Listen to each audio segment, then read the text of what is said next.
बहाने जी। राना साहब, over to you. अभी आपने सुना है बैकडोर डिप्लोमेसी से।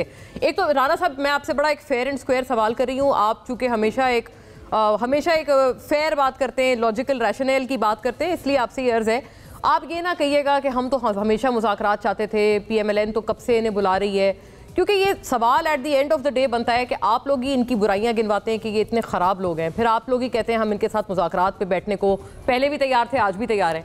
अगर ये वाक़तन इतने ख़राब लोग हैं तो इनको तो आप प्रोसिक्यूट करें, मुज़ाकरात क्यों कर रहे हैं, ये एक ज़रूरी सवाल है। और बैकडोर डिप्लोमेसी से या वो जो आर्मी चीफ वाली मीटिंग थी, असल ये बात तब से शुरू हुई है ना कि आप लोग या तो बैकडोर कर लें या आप सामने वाले मुज़ाकरात कर लें। तो ये आप लोगों को क्यों इतनी उसके ऊपर एक परेशानी लाहक है PMLN को? क्या आपको लग रहा है कि ये लोग शायद उनके साथ इनकी दोबारा से कोई फ्रीक्वेंसी मैचिंग हो जाएगी तो आपके लिए प्रॉब्लमेटिक हो जाएगा? बिस्मिल्लाहिर्रहमानिर्रहीम।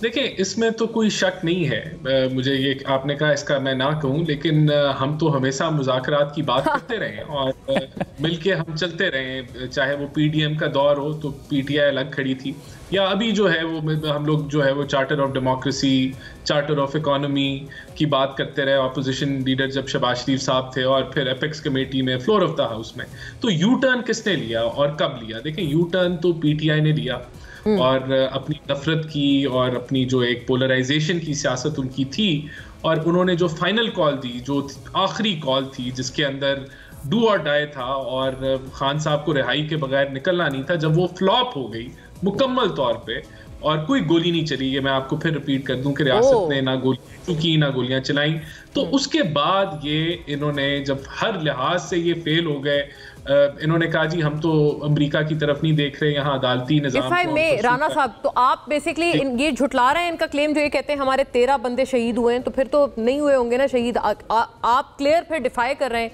रिबट कर रहे हैं इनका ये क्लेम। देखिए, 13 बंदे जो शहीद इनके हुए हैं वो किसकी गोली चलने से शहीद हुए हैं, नंबर एक। इसकी तो फिर वो पूरा पोस्टमार्टम और वो सारी चीजें होनी चाहिए ना। ये तो PTI वाले भी चला आए थे और पुलिस के लोग भी शहीद हुए, रेंजर्स भी शहीद हुए, 150 पुलिस वाले जख्मी भी हुए। तो ये तो सारी तहकीकात जो इन्होंने, मुझे नहीं पता कितनों ने मेडिकल कराया, कितने लोग एक्सीडेंट से फौत हुए, तो ये सारी चीजें तो ये तो इन्वेस्टिगेट होनी चाहिए। और KP पुलिस ने कितनी FIR दर्ज की, ये वो सारे वो मामलात हैं कि इन्होंने तो ये जुडिशियल कमीशन ही करेगा ना, आप लोग बना दें तो वो कर लेगा इन्वेस्टिगेट।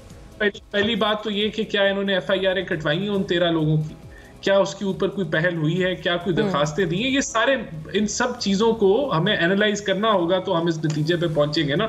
लेकिन हमने गोली नहीं चलाई। इन्होंने बात की कि ये अमेरिका की तरफ नहीं देख रहे, मैं उसके ऊपर मैं बात करना चाहता हूं। देखें, इन्होंने जब सारी कोशिशें कर ली, इन्होंने ऑक्सफोर्ड में इलेक्शन भी लड़ने की पूरी कोशिश की। वो क्यों लड़ना चाह रहे थे?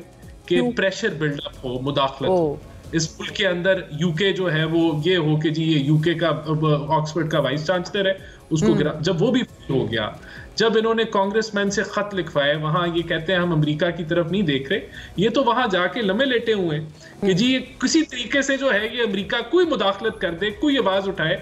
जब ये सब कुछ, अब रिचर्ड ग्रेनल की को शिकायतें लगाते रहे ट्विटर के ऊपर, ये कह रहे हैं हम देखते हैं अमेरिका की तरफ, इन्होंने तो कोई कसर नहीं छोड़ी ना। गोया ये आपने बता दिया, आप मुस्कुरा क्यों रहे थे जब ये पंजोता साहब कह रहे थे कि हम किसी की तरफ नहीं देख रहे हैं, तो आप बता रहे हैं कि कोई जगह नहीं छोड़ी जहां इन्होंने ना देखा हो।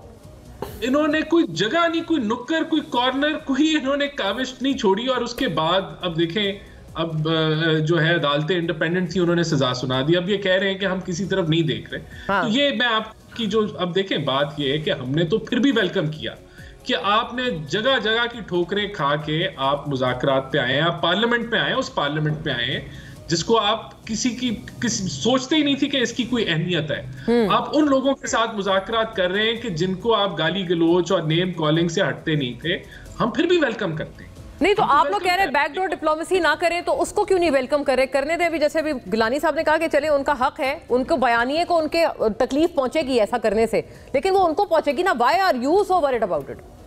नहीं, देखें, नहीं, हम we are not worried about it, हमें कोई फिक्र नहीं है। लेकिन हम कह रहे हैं यार, आप जगह जगह की ठोकरें खा के हर जगह आपको फेलियर मिला है। सिद्दीकी साहब ने ट्वीट किया है, उन्होंने प्रोग्राम में भी कहा है, दोनों जगह इरफान सिद्दीकी साहब ने।